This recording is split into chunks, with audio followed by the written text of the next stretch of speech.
নমস্কাৰ মই ছাত্ৰ ছাত্ৰীসকল স্বাগতম জনাইছো আজিৰ ক্লাছটোলৈ আজি পুনৰ ৰিভিজনাৰী টেষ্টত সোধা দুটা প্ৰশ্নৰ সমাধান লৈ আহিছো প্ৰশ্ন দুটা নিউমেৰিকেল অৰ্থাৎ গণিত বুলি ক'ব পাৰা তোমালোকে প্ৰথমটো প্ৰশ্ন জাতীয় আই নামৰ চেপ্টাৰটোৰ পৰা সোধা হৈছিল 2 মাৰ্ক আছিল এইটো আনটা প্ৰশ্ন সোধা হৈছিল আই নিৰ্ধাৰণ বা আই নিৰূপণ নামৰ চেপ্টাৰটোৰ পৰা ইয়াতো আছিল 2 নম্বৰ মাত্ৰ এটা লাইনত তোমালোকে এই 2 নম্বৰটো পাব পাৰিলাহেঁতেন কোনোবাই হয়তো শুদ্ধকৈ কৰিও আহিছা কিন্তু কিছুমানৰ হয়তো ডাউট ৰৈ গৈছে গতিকে আজি এটা কৈ এই দুটা প্ৰশ্ন মই সমাধান কৰি দিম যোৱাটো ক্লাছৰ নিচিনাকৈ আজিৰ প্ৰশ্নটো প্ৰথমতে সমাধান কৰি দেখুৱাম তোমালোকক আৰু তাৰ পাছত কিছু ব্যাখ্যাও মই একেলগে কৈ দিম গতিকে দুটা তোমালোকে শিকি লবা আৰু সমাধান দুটা লিখি লবা জাতীয় আই গণনা নামৰ চেপ্টাৰটোৰ পৰা সোধা প্ৰথমটো প্ৰশ্ন আছিল এনেকুৱা ধৰা হ'ল এখন দেশৰ বজাৰ দৰত প্ৰকৃত জাতীয় উৎপাদন সাংকেতিকভাৱে যেটো NNP বুলি কোৱা হয় অৰ্থাৎ net national product at market price 1600 কোটি টকা যদি মুঠ পৰোক্ষ কৰ 100 কোটি টকা আৰু মুঠ ৰাজ সাহায্য 80 কোটি টকা হয় দেশৰ জাতীয় আয়ৰ পৰিমাণ নিৰ্ণয় কৰা তেনে চাবা এই প্ৰশ্নটো সমাধান কৰিবৰ কাৰণে আমি কেৱল এইখিনি কাম কৰি থৈ আহিলেই হলহেতেন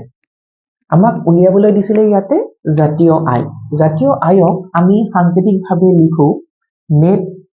ন্যাশনাল প্ৰডাক্ট এট ফ্যাক্টৰ কষ্ট is equal to net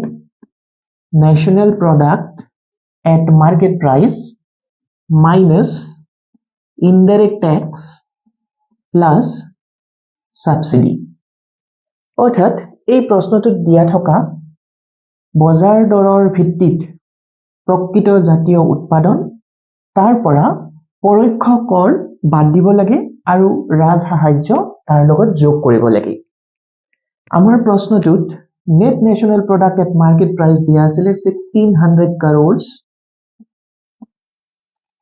indirect tax বা পৰোক্ষ কৰৰ পৰিমাণ দিয়া আছিল 100 কোটি টকা আৰু ৰাজ সাহায্যৰ পৰিমাণ দিয়া আছিল 80 crore rupees 80 কোটি টকা তেনেহলে আমি এইখিনি এনেকৈ লিখিব পাৰো 1580 কোটি টকা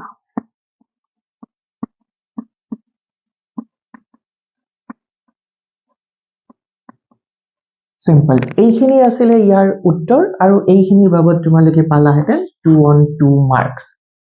that's simple গতিকে এই প্ৰশ্নটোত আমি লিখা সাংকেতিক প্ৰতীকসমূহৰ মই কথা অলপমান ব্যাখ্যা কৰিম আৰু লগতে কিয়নো পৰোক্ষ কৰক আমি মাইনাস কৰিলো আৰু সাহায্য প্লাস কৰিলো তাকো ব্যাখ্যা কৰিম যদিহে তোমালোকে কেৱল সূত্ৰ আকাৰে এইখিনি মনত ৰাখা তেতিয়াও তোমালোকৰ সমাধানটো ঠিকই কৰিব পাৰিবা কিন্তু আগলৈ দৰকাৰ পৰিব পাৰে বুলি মই তাৰ কাৰণখিনিও ব্যাখ্যা কৰি দিছো প্ৰথম কথা হ'ল দেশ এখনৰ জাতীয় আয় সদায় ফ্যাক্টৰ কষ্ট অৰ্থাৎ উৎপাদন ব্যয় ভিত্তিত গণনা কৰা হয় তাৰ মুখ্য কাৰণ হ'ল আমি উৎপাদন এটা নিৰ্দিষ্ট সময়ত সেৱা আৰু সামগ্ৰী কিমান উৎপাদন কৰিলো তাৰ উৎপাদন ব্যয় জাতীয় আয়ৰ সমান হয় এতিয়া ইয়াত আছিল বজাৰ ভিত্তিক মূল্য আৰু উৎপাদন ব্যয়ৰ মাজত পাৰ্থক্য এইখিনিয়ে কেতিয়াবা আমি দেখিবলৈ পাওঁ বজাৰত সামগ্ৰীৰ মূল্য বৃদ্ধি হয় কিন্তু সামগ্ৰীৰ পৰিমাণ বৃদ্ধি নাপায় তেনে ক্ষেত্ৰত আমি প্ৰকৃত সত্য জানিব নোৱাৰো দেশখনৰ উৎপাদন সন্দৰ্ভত এয়েহে আমি উৎপাদন ব্যয় ভিত্তিটোকে জাতীয় আয়ৰ ক্ষেত্ৰত most relevant বা প্ৰাসংগিক বুলি বিবেচনা কৰো আইটি অৰ্থাৎ ইয়াত ইনফৰমেশন টেকনলজিৰ কথা কোৱা হোৱা নাই ইনডাইৰেক্ট ট্যাক্সৰ কথা কোৱা হৈছে পৰোক্ষ কৰ সেৱা আৰু সামগ্ৰীৰ ক্ৰয় বিক্ৰয়ৰ ওপৰত চৰকাৰে আৰোপ কৰে ইয়াক মাইনাস কৰাৰ মুখ্য কাৰণ হ'ল উৎপাদনৰ কোনোটো উপাদানেই অৰ্থাৎ ভূমি শ্ৰম মূলধন আৰু সংগঠনে ইনডাইৰেক্ট ট্যাক্স বা পৰোক্ষ কৰ সৃষ্টি নকৰে অৰ্থাৎ উৎপাদনৰ উপাদানসমূহৰ লগত পৰোক্ষ কৰৰ কোনো প্ৰত্যক্ষ সম্পৰ্ক নাথাকে আৰু ইয়াক চৰকাৰে সংগ্ৰহ কৰে কেৱল এটা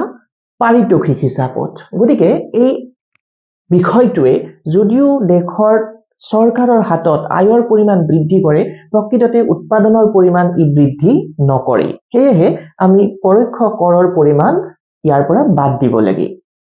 তাৰ পিছত আহিল সাহায্যৰ কথাটো কিয় যোগ কৰা হয় সেই বিষয়ে জানো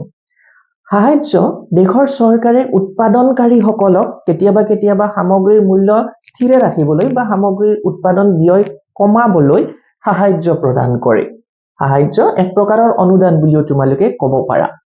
এই অনুদানেও প্ৰত্যক্ষভাৱে উৎপাদনৰ পৰিমাণৰ ওপৰত প্ৰভাৱ বিস্তাৰ নকৰে কিন্তু উৎপাদন ব্যয় কমাই দিব পাৰে গতিকে ইয়াৰ পৰিমাণটো আমি কি কৰিব লাগে জাতীয় আয় গণনাৰ সন্দৰ্ভত যোগ কৰিব লাগে সেয়েহে আমি দেশ এখনৰ জাতীয় উৎপাদনক যদিহে বজাৰ ভিত্তিত গণনা কৰা হয় তাৰ পৰা পৰোক্ষ কৰৰ পৰিমাণ বাদ দিব লাগে আৰু সাহায্যৰ পৰিমাণটো যোগ কৰি দিলে আমি দেশখনৰ জাতীয় আয়ৰ পৰিমাণ পাব পাৰো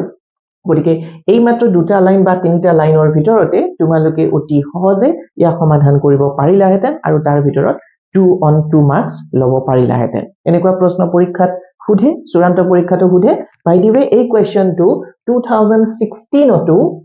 ফাইনেল পৰীক্ষাত সুধা হৈছিল গতিকে এইটো তোমালোকৰ এটা ইম্পৰ্টেন্ট ইলাষ্ট্ৰেচন হিচাপে বিবেচনা কৰিব পাৰা ইয়াৰ পিছৰ প্ৰশ্নটোলৈকে গৈছো আৰু পিছৰ প্ৰশ্নটো আছিল আমাৰ আয় নিৰ্ধাৰণ বা আয় নিৰূপণ নামৰ চেপ্টাৰটোৰ পৰা প্ৰশ্নটো প্ৰথমতে চাই লওঁ আমি এই প্ৰশ্নটোত লিখা হৈছিল বিনিয়োগ 20 কোটি টকা বৃদ্ধি হোৱাৰ ফলস্বৰূপে ৰাষ্ট্ৰীয় আয় 120 কোটি টকা বৃদ্ধি পায় গুণকৰ মান গণনা কৰা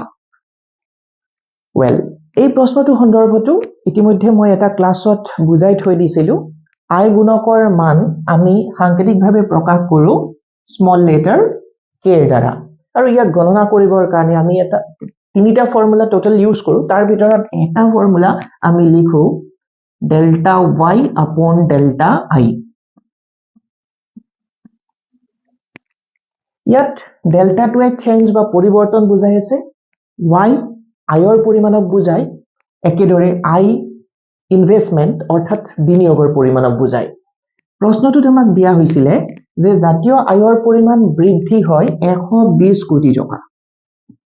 পৰিৱৰ্তন বা বৃদ্ধি হয় এই 120 কোটি টকা আয় বৃদ্ধি পাবলৈ হলে আমি বিনিয়োগত পৰিৱৰ্তন কৰিব লগা আছিল বা বিনিয়োগ বৃদ্ধি কৰিব লগা আছিল 20 কোটি টকা তেতিয়া হলে আয় গুণকৰ মান হ'ব just 6 এইটোৱে আছিল আমাৰ প্ৰশ্নটোৰ সমাধান মাত্ৰ এইখিনি কৰি থৈ অহাৰ প্ৰতিদানত আমি পালো হেতেন 2 on 2 k অৰ্থাৎ গুণকৰ মান গণনা কৰাৰ আন দুটা ফৰ্মুলাৰ বিষয় ইতিমধ্যে এটা ক্লাছত মই কৈ থৈ দিছো যদিহে তোমালোকে মোৰ প্লেলিষ্টখন চোৱা ভিডিঅ' প্লেলিষ্টখন চোৱা তেতিয়া হলে তাত দেখিবলৈ পাবা কেনেকৈ আমি প্ৰান্তিক সঞ্চয়ৰ প্ৰৱণতা MPS আৰু কেনেকৈ প্ৰান্তিক উপভোগৰ প্ৰৱণতা অৰ্থাৎ MPC দ্বাৰাও গুণকৰ মান গণনা কৰিব পাৰো সেই সম্পৰ্কে মই দেখুৱাই থৈছো কিন্তু এই প্ৰশ্নটো কেৱল এইখিনি মানতে তোমালোকে সমাধান কৰিব পাৰিবা গতিকে আই হোপ এইখিনি তোমালোকে এবাৰ ৰিভিজন কৰিলে মনত থাকিব গতিকে এইখিনি তোমালোকৰ বাবে আজি আগবঢ়ালো লগতে আৰু এটা কথা কৈ থৈ দিও গোটেই কোৱেশ্চন পেপাৰখনৰ মই কম বেছি পৰিমাণে তোমালোকক সলিউশনটো প্ৰভাইড কৰিম এতিয়াও যদি কোনোবাই মোৰ চেনেলটো সাবস্ক্ৰাইব কৰি থোৱা নাই তেতিয়া হলেহে তোমালোকে যদি দৰকাৰী যেন অনুভৱ কৰা তেতিয়া হলে তোমালোকে বাকিবোৰ তথ্য মোৰ পৰা পাই থাকিবা থ্যাংক ইউ